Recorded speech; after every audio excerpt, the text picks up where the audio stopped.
Interesting slate of games in the NBA. We're going to start off with Murph's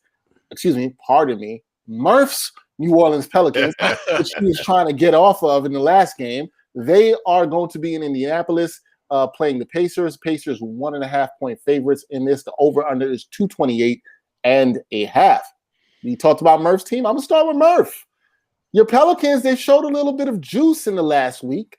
They've played a little better. Last week, we talked about how we'd stay away from them, and they made us look bad against Milwaukee last Friday night. We all look bad. Hopefully, we didn't lose anybody money out there. We hope not. But we all look bad for that. Are you buying into the Pelicans turning around? There's a lot of talk around them selling off players, Lonzo Ball, JJ Redick, etc. Do you like them tonight? Or do you like the Pacers at home with Jarod's boy, Domantas Sabonis? I'm not sold on what the Pelicans are doing yet. They did have their best game of the season, probably. They're coming off that against Phoenix. They blew Phoenix out. That was impressive. But they're just still too inconsistent for me. The Pacers are just a better team right now, even though the Pacers have been struggling of late. Both teams are 4-6 in their last 10. Neither has been good against the spread during that time either. New Orleans showing some signs. I like that they're using Zion a little better than they were. They kind of have him in this like Giannis role now where he can facilitate a little more, bringing the ball up the court sometimes. The over-under, I would probably stay away from. That seems about the right number. But if I had to pick this game, I got to go with Indiana. They're at home. They're the better team right now. They should get this done. All right, you got Indiana here tonight. I also, too, would stay away from that over-under. Jarod, what say you on this game? Is your boy Sabonis coming through with a big performance here? Well, listen, y'all know I love me some Domas Sabonis. Going to be an NBA All-Star frontcourt starter again, second year in a row. Shouts to Domas. Starter? Whoa. No, maybe not a starter, but an All-Star. He'll 2 years in a row, he'll be an All-Star. Look, I like Indy here, -1.5. They're at home. They're the better team, as Murph did say. I just, New Orleans is one of those teams for me that's just a stay-away team because I don't know what the fuck they're doing ever. I'm just like, man, because they should be better than they are. I look at them like, y'all pretty good. I see numbers get put up. I see teams start to play well, and then all of a sudden they lose it in the final stages of games. They're terrible in the clutch, and as Murph pointed out last week, when you got a starting backcourt of non-shooters, that doesn't help you. Indiana's better. Nate Bjorkgren's got to get this team playing a little bit better. They had a little bit of a rough stretch. Had a couple of back-to-backs in there, but I like the way they're playing right now. Miles Turner, DPOY candidate right now, averaging about 4 blocks a game. I talked about Domas, Malcolm Brogdon. They're going to get what's my man's name back? Warren back soon. Yep. Look, I like Indiana, and unlike you guys, I like the under here. Indy -1.5 and the under. Okay, taking the under there. And Murph, I must say, I'm a little bit disappointed we did not get another epic New Orleans Pelicans rant against how offensively challenged they are. I can't stay so emotionally invested. You know what I'm saying? I had to back up and say, listen, man, the garbage. Brian does that all the time. I know. But he has a longer history with the Heat. I just jumped on the bandwagon, when Zion came to town. That's all.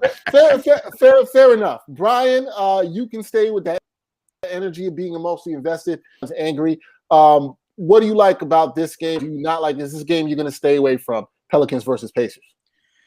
It's a stay away from me. I don't love the over-under, but I would take the under and roll with Jarod there because Indiana is the team that I think is going to win, and they just don't score a ton of points relative to like other NBA teams. They're in that 112 sort of range in terms of points per game. Now, in terms of the Pacers, though, I just love what they're doing, which is different from how I feel about New Orleans in general, which we talked about last week. We're still trying to figure some things out on that end.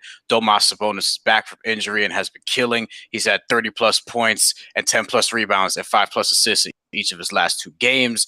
I love the combination with him and Malcolm Brogdon. We'll see what happens if Karis LeVert plays this season, but we know he's going to be there next year because of the contract. We'll see what happens with TJ Warren when he eventually comes back, but I'm generally going to pick Indiana more often than I'm not, especially a team like New Orleans can't quite figure out. And as you said, we're going to talk about trades at some point like down the line, but they have a bunch of trade candidates, whether it be JJ Redick, Lonzo Ball, maybe Steven Adams, because that would make a lot of sense to me, although I don't know where he would go.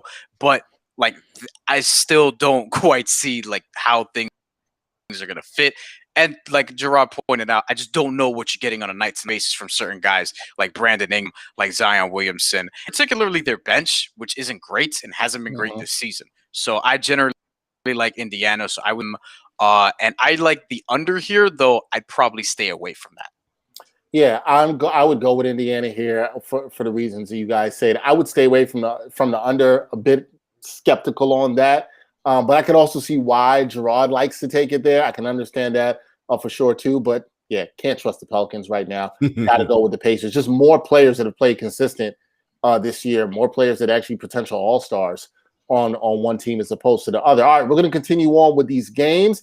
I want to shout out to everybody who has been viewing. Still looking for my man Eric Chang. Are you here today? You're usually with us, man. Eric Chang, where you at, homie? Where you at, homie? We haven't seen you here today.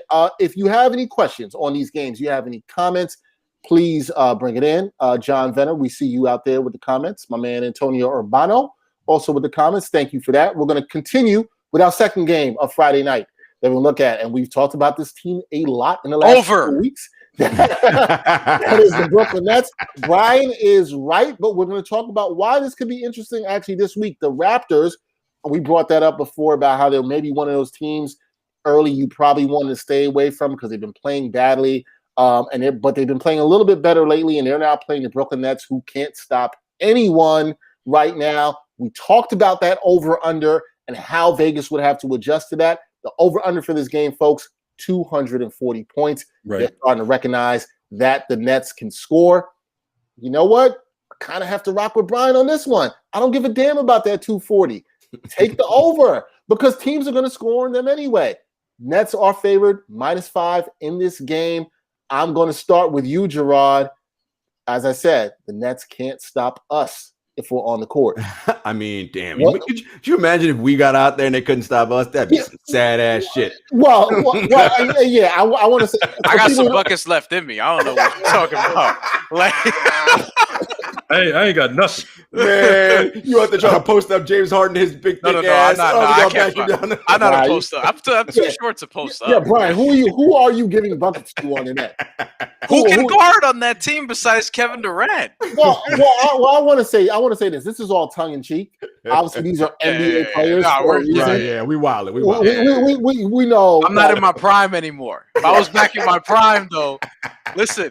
Shut up with your young ass. Current Brian is a little more reserved and like really nuanced about this stuff. Delusional Brian, 17-year-old.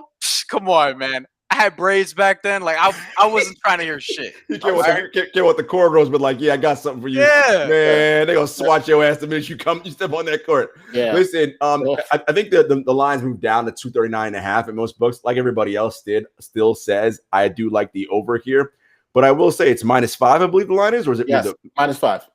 I like the Nets -5 here. Look, they're starting to figure some things out, which is kind of scary. Like offensively, they're already really good, but they're figuring out more things and looking better. Toronto does not have the firepower to keep up with them offensively. They just don't. I mean, Van Vliet's gonna have to go nuclear again. Kyle Lowry gonna have to go nuclear also. Pascal, who's been up and down, and I love Pascal, but he hasn't been consistent. -5.5, I think it is now. Yeah, it's now -5.5. Yeah, I still like Brooklyn here to win this one pretty comfortably, and I do like the over. I mean, you gotta like the over with the Nets right now. I see no reason to do that. Murph, this is your term. This is what you say. Banging the over here, I would think so. Yeah, I mean, you have to bang the over. Like you said, odds makers have adjusted. The lines for Nets games and over-unders are going, much higher. They're at 240 now.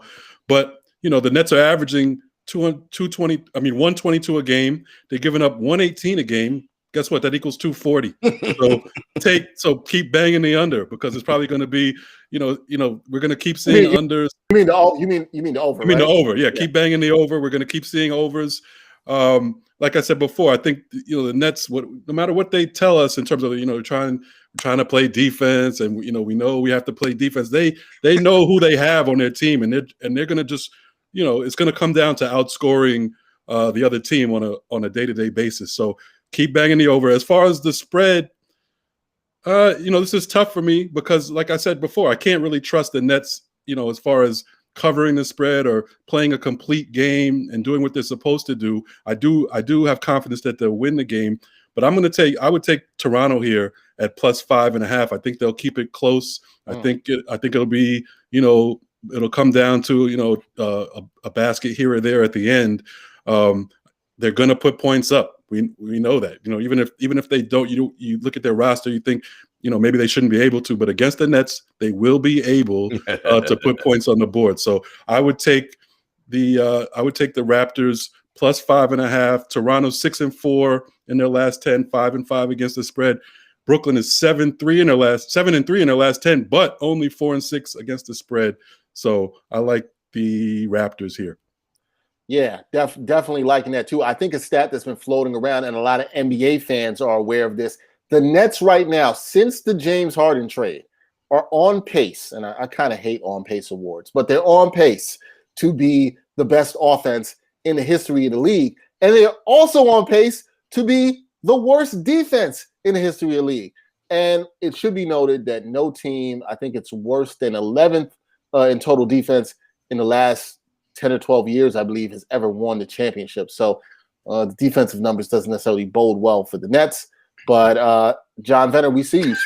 Spread and bang. Rules to live by. I was going to say, can we put his comment on the screen? I knew you'd love that, Brian. The minute I saw it, I was like, oh, man. John Venner, you and Brian sound like y'all can hang out and be really good. John Venner, you seem like the kind of person that likes Sexland in the backcourt. Sexland, oh my God. I think he does. Brian, that's a perfect setup for you. Spread and bang, is that the rule to live by when it comes to this game? Gambling, yes, in more ways than one. What I would say is that Fred VanVleet, I don't think he's going to get 53 points again. But if there was ever a night that he could repeat that performance, it would probably be tonight. But I don't think that's going to happen. I do think that it's going to be over. It might even be way over in regulation, because we've seen the Nets score and allow 140 plus in regulation. Granted, that was to the Washington Wizards, who are equally as bad defensively and surprisingly efficient offensively to some degree, especially when Bradley Beal's on fire. But, Toronto has enough to score 120 plus. Pascal Siakam is up and down, but, he's going to get like 20 or something along those lines at least. You can depend on that. You're probably getting at least 60 from Fred VanVleet, Kyle Lowry, and Pascal Siakam on any given night. And the rest of the team can come up with the 60 if, Norman Powell's a big game, OG Anunoby, whatever. I think he's still hurt, actually. And that's ruining one of my fantasy teams, which is pissing me off. But that's another story for another day. I'm going with the over. And I do think that the Nets are going to win a tighter game than the 5.5 that is listed. So I don't think they're going to cover, because as Jamal pointed out, like, they've been in a lot of close games. They're not great against the spread. And the Raptors are the kind of team who would make this ugly and possibly win down the stretch. So it wouldn't surprise me if the Raptors were to win something like a 128, 126, or the Nets were to win like a 128, 126 game in regulation, because that's kind of the trend of what we've seen so far. So I'm more confident with the over than I am with the spread, but I would actually take both bets. Yeah, I'm with you and Murph on this. We're all confident with the over because it's the Nets. But in terms of the spread, I actually like taking the Raptors here as well, too. I really like the Raptors to muck it up in this game. I think they're going to come in tough. They're going to give Brooklyn a lot to handle, because they just can't stop anybody. And the Raptors, we talked a little bit earlier about the championship DNA and them starting to play well, 6-4 in their last 10 games. You got to like that as well, too, how they're starting. Looks like they're starting to turn things and get back into the playoff race, even though everybody's still in it kind of right now. Yeah. But I would actually take the Raptors here. I with the plus 5.5. I would definitely look at them, too. But, the routine. So to borrow a line from the great Chris Berman, so you're all on the Raptors, huh? All on the Raptors for now. Let me just say this, because our boy Greg is in the comments too, saying like Fred VanVleet, he can definitely score 50 points again. I'm not saying that's impossible, but I'm just saying, like, you want to take tonight? No, the game before he had 9. That's why I was shocked that he had 53. I was like, where the fuck did this come from? You know what I mean? Like, it didn't make a lot of sense. He had 9 points, 5 assists. He shot like 3 for 11, 3 for 13, something along those lines. It was a bad performance against the Orlando Magic, who, like, they'll do that to you regardless of who's on the court. They just have these games where they defend star players really well. So, and he's coming in hot. That's what that means. And, if there's a prop out there, whether Van Vliet will score 30, I would take that. I think he comes in confident and hot, and he's going to have to put up points against the Nets. So I could definitely see him dropping 30. And also the Raptors are starting to play better. They understand they had a slow start. They need to start winning. So they're coming in here kind of desperate also. I think that's absolutely a factor. And look, you got to like these props as we go forward when it comes to players, star or semi-star playing against the Nets. They gonna get buckets, right? Like they're gonna get buckets. Find them points. Find those points. That one game of 53 points, brought his shooting percentage from like 39 to 42. It was ridiculous. That is crazy. He was absolutely on fire. All right, this is an interesting one. The late game on ESPN tonight. This is a really interesting matchup because we have Jarod Celtics against the team that Murph doesn't trust in LA, the Clippers. So this should be, I'm really intrigued to see who's picking what here. Bryan, I'm going to save the other two guys to close this out. So we're going to start with you. I know you're not as much in love with the Clippers, kind of like me and Murph. I don't know how much you trust them. The line in this game, Clippers are favored -6.5. Over under for this is 220. How are you betting this game? Celtics versus Clips, Battle of the Seas. These two lines are pretty brutal. I'm not even gonna I don't even know where this could sort of end up. I'm really having a tough time with the 220 and even more of a tough time with the over under just because I feel like the game could be a lot closer. And I actually think the Celtics could win this one, though they haven't been playing but so well lately. I love what Jaylen Brown's done so far this season. Jason Tatum has looked a little bit iffy to me, but we'll see what happens. And Kemba Walker, I'm still waiting for him to come back to speed, and I don't fully trust the Clippers yet. Jaylen Brown is out. Jaylen is out tonight. That is true. Jaylen Brown's out. So Jaylen Brown's out. That's a good point. And that's why you saw some movement on the line in this game is because Jaylen Brown is out. But I love the way he's played this season, which is why I'm a little I'm disappointed, one, that he's not going to play in this game because he kind of reminds me of Paul George, not Kawhi Leonard, in that regard. So I would have liked to see the head-to-head matchup, and then also with the over-under being at 220. Generally for an NBA game in this era, 220 just feels like a low over and under. So it's tempting to just go over there. But without Jaylen Brown, the way the Clippers play, the way the Celtics, without Jaylen Brown, how much in a rhythm are they going to be with Marcus Walker, who's still working his way back seemingly, and Jason Tatum, who just wants to take step back 22-footers all the time? I just don't know. I just don't know. That was for Jarod. I just don't know where to go here. But because of Jaylen Brown's absence, I would lean Clippers, but I'm not so confident that they're covered just because they're the Clippers. Yeah, it's tough. Celtics, you made a great point, Bryan. They have not been playing well. I watched their game the other night against the Sacramento Kings. They lost 116-111. Anytime you're losing to the Kings, who give up a ton of points. No Kemba either. That's not good. No Kemba, and they struggled a lot in terms of getting into their offense. They need him. Yeah, they need him badly. Jeff Teague running the show is just not that deal.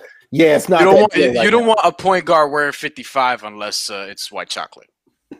That's fair. Oh, yeah, that's probably accurate. Definitely accurate. All right, Murph, we know how you feel about the Clippers. You don't trust them, right? Anything can happen. There's a team you said you might stay away from in terms of betting because they have bad tendencies that we talked about earlier, like blowing games and leads. We know that can happen for sure.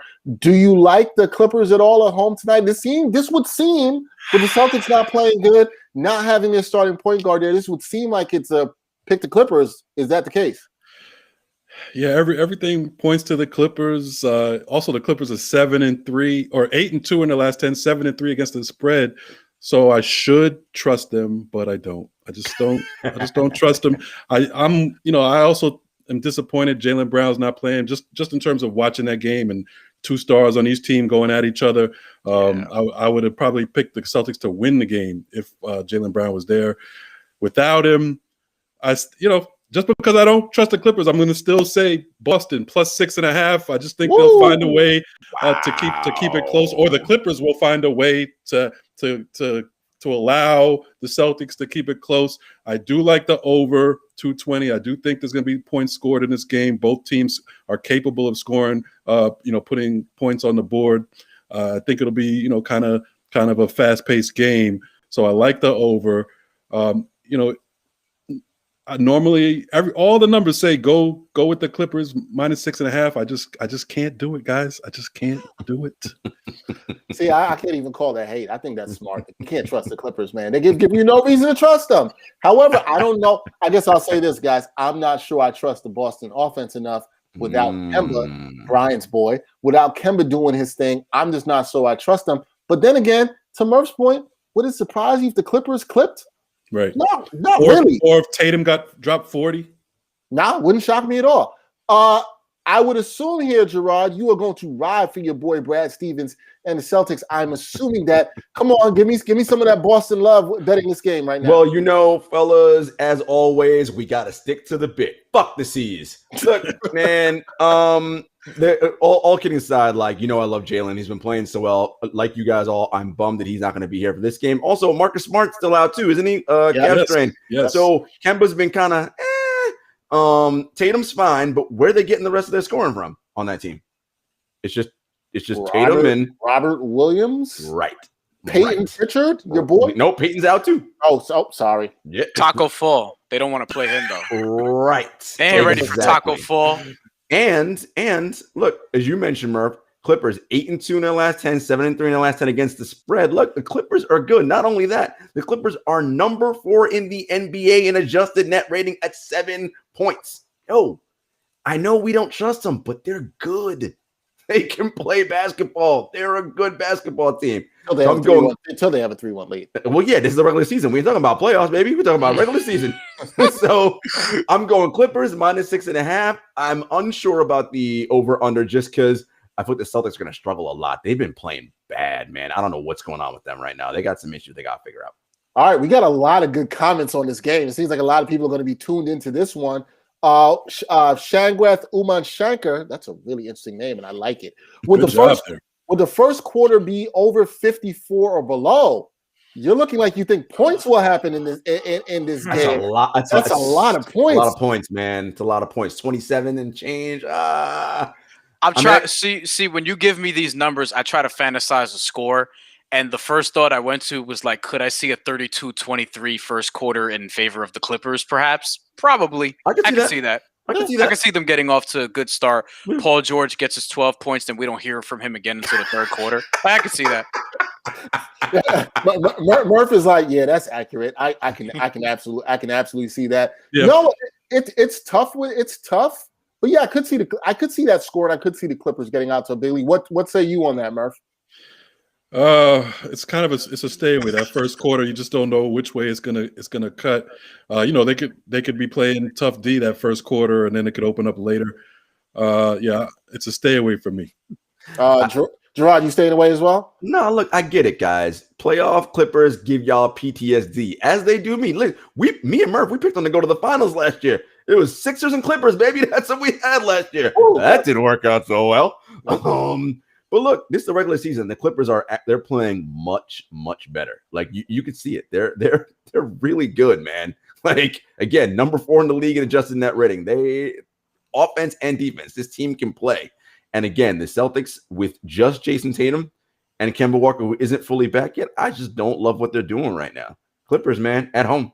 There you go, Antonio Urbano. This version of the Clippers can be trusted in the regular season.